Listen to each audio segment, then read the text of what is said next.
Supreme court के द्वारा आरक्षण को लेकर दिए गए फैसले का बक्सर में बसपा के प्रदेश प्रभारी ने विरोध जताया है।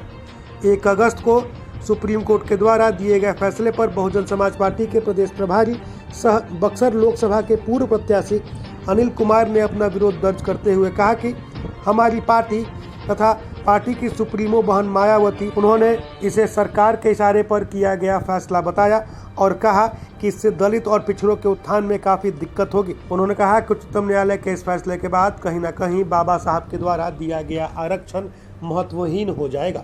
जिस तरह से सर्वोच्च न्यायालय ने दलितों और आदिवासियों का जो आरक्षण है उसको वर्गीकृत करने की बात कही है, तो ये निश्चित रूप से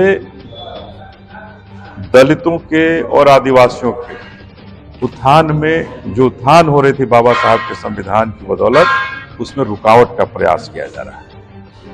ये रुकावट का प्रयास निश्चित रूप से सर्वोच्च न्यायालय ही नहीं, भारतीय जनता पार्टी की सरकार कर रही है, उस सरकार में बैठे लोग कर रहे हैं। क्योंकि प्रधानमंत्री मोदी जी ने पहले ही चुनाव के दौरान इन बातों का जिक्र कर दिया था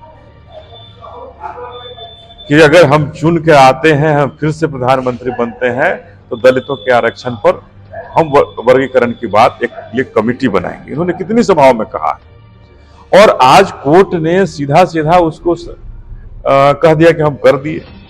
ये कोर्ट के जुडिक्शन से बाहर है, न्यायालय के जुडिक्शन से बाहर है, और कैसे न्यायालय इस पर फैसला दे सकता है?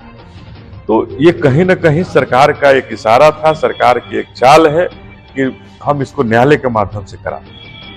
बहुजन समाज पार्टी की आदरणीय नेता बहन मायावती ने इसके लिए प्रेस वार्ता करके पूरे भारत लोगों को बताने का काम किया कि कैसे कैसे किस अनुच्छेद में कहां परिवर्तन करने की जरूरत बता रही है सरकार। इसको रोकना होगा, और अगर नहीं रोकेंगे तो ये दलितों और आदिवासियों के आरक्षण को धीरे धीरे करके समाप्त कर देंगे। कितने मुद्दे ऐसे हैं जहां इस तरह का सर्वोच्च न्यायालय ने किया, अगले दिन संसद में उसको ठीक कर दिया गया, लेकिन इस पर क्यों नहीं हुआ? जो पूरे देश के दलितों और आदिवासियों का मामला है उस पर क्यों चुप है लोग?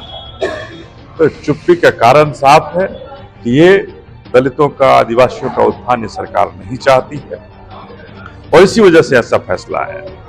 सरकार ये चाहती है, और हम सभी मिलकर के बहुजन समाज पार्टी इसका कड़ा विरोध करती है, और इस फैसले को सरकार से भी गुजारिश मांग करती है कि इस फैसले को असली जामा नहीं पहुंचा।